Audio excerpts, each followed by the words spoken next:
हीरा मंडी में अंग्रेजों का नहीं, मलिका जान का सिक्का चलता है।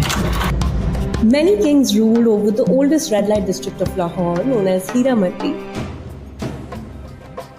But it was the courtesans who had the most power. The story of Hira Mandi is as interesting as the women who lived there. Sir, these TawaiFs are very powerful, and they have the Nawabs under their thumbs.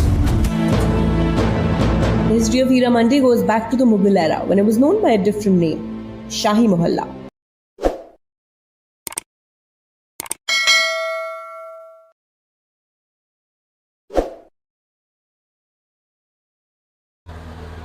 नमस्कार दोस्तों, लाहौर की इस हीरा मंडी को आखिरकार हीरा मंडी के रूप में कैसे जाना जाता है? क्या महाराजा रणजीत सिंह के डोगरा प्रधानमंत्री हीरा सिंह के नाम पर इसका नाम हीरा मंडी पड़ा था, या यहाँ से हीरों का व्यापार होता था जिसकी वजह से इसे हीरा मंडी कहा गया? या हकीकत ये है कि इस क्षेत्र में रहने वाली तवाइफ हैं जो बला की खूबसूरत हुआ करती थी, जिनकी बेमिसाल खूबसूरती की वजह से ही इस क्षेत्र को हीरा मंडी कहा गया, जिन्हें पाने के लिए बड़े बड़े नवाब और राजा महाराजा भी लालायत रहते थे। इवन यहाँ तक कि महाराजा रणजीत सिंह का नाम भी ऐसे ही एक बला की खूबसूरत तवायफ मोराबाई और मोरन सरकार के साथ में जोड़ा जाता है, जिनसे ये भी माना जाता है कि महाराजा रणजीत सिंह ने शादी की थी और उनके नाम पर एक कजरी पुल भी बना हुआ है। तो क्या है किस्सा हीरा मंडी का और क्या है इसका इतिहास? आज के इस वीडियो में हम इन्हीं सब बातों पर चर्चा करेंगे। फिल्मों और वेब सीरीज में जिस ग्लैमरस को दिखाया जाता है, कभी कभी सच्चाई उससे भी ज़्यादा स्याह और काली होती है। असली हीरा मंडी एक युद्ध का मैदान है, जहां पर प्रतिभाशाली, हताश और निराश महिलाएं इसकी दमघोटू पकड़ से बाहर निकलने का प्रयास करती हैं। वर्ष 2006 में फ्रांसीसी लेखिका क्लाडिया ले ने हीरा मंडी नाम का एक उपन्यास लिखा, जिसमें उन्होंने वेश्यावृत्ति करने वाले परिवार में जन्मे एक लड़के शाहनवाज के बारे में बताया कि एक रात जब शाहनवाज सो रहा था तो उसने अचानक से अपने माँ की जोरदार चीखने की आवाज़ सुनी। जब वह भागकर के वहाँ पहुँचा तो उसने देखा कि एक शख्स उसकी माँ को जोर जोर से पीट रहा था और उसकी माँ उस शख्स के प्रहारों से बचने का प्रयास कर रही थी, लेकिन उसने महसूस किया कि उसकी माँ कभी इसी शख्स के लिए गाना भी गाती है। तो जो ग्लैमरस फिल्मों और वेब सीरीज में दिखाया जाता है, कभी कभी सच्चाई उससे भी ज़्यादा स्याह और काली होती है।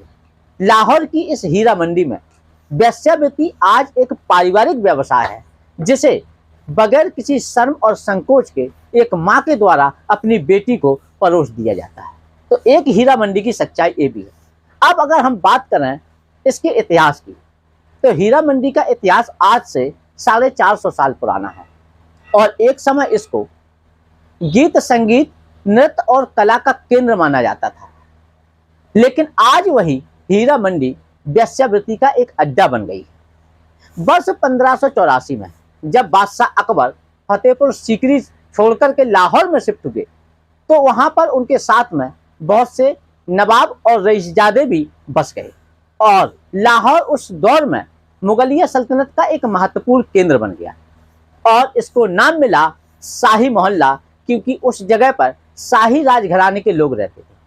और जहाँ पर शाही राजघराने के लोग रहते हों, उनके मनोरंजन का कोई साधन ना हो, ऐसा तो हो ही नहीं सकता है।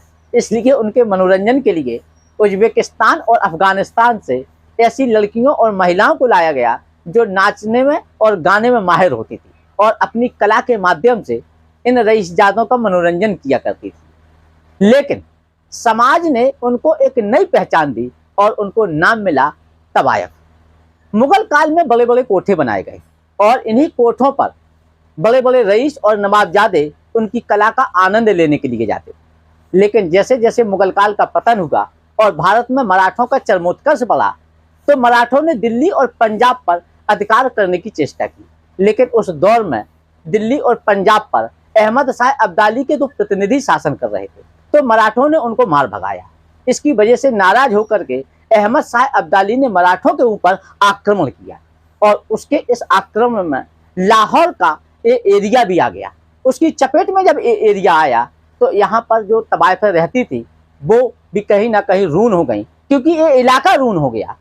तो इसकी वजह से उन तवाइफों को मजबूर होकर के जिस्म फरोशी के धंधे में उतरना पड़ा। फिलहाल तवाइफों की रौनक फिर से वापस आई, इन कोठों की रौनक फिर से वापस आई जब 1799 में महाराजा रणजीत सिंह का लाहौर पर शासन स्थापित हो गया। जब महाराजा रणजीत सिंह का शासन वहां पर स्थापित हो गया तो इन कोठों की फिर से रौनक वापस आई और उनको फिर से वही दर्जा मिला जो मुगल काल में उनका हुआ करता था।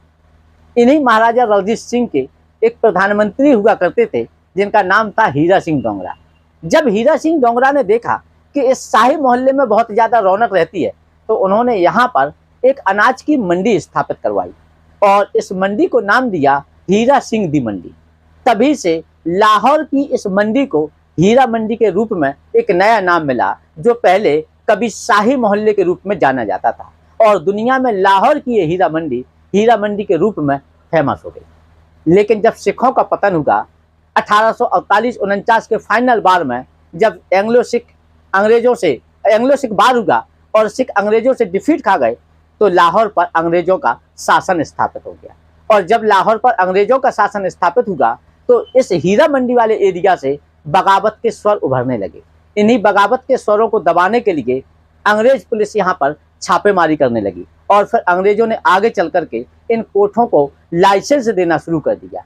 जो रसूखदार तवाइफें हुआ करती थी वो तो लाइसेंस लेने में सक्षम हो गई, लेकिन जो अन्य तवाइफें थी वो उनको मजबूरन जिस्म फरोशी के धंधे में उतरना पड़ा। तो आज लाहौर का ये एरिया एक बदनाम गली के रूप में जाना जाता है। फिलहाल वर्ष 1947 में जब भारत आज़ाद हुआ, आज़ादी के बाद में भारत का दो भागों में बंटवारा भी हो गया, हिंदुस्तान और पाकिस्तान, और लाहौर का ये हीरा मंडी वाला एरिया पाकिस्तान में चला गया।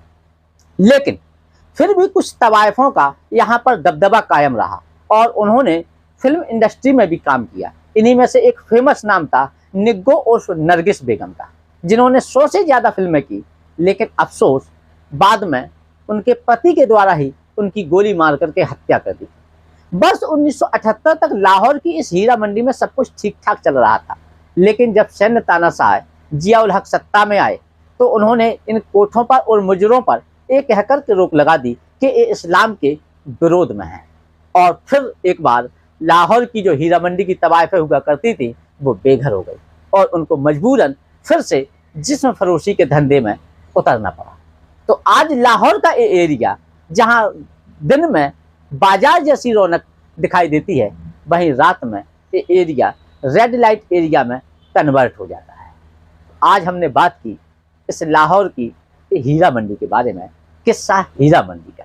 धन्यवाद।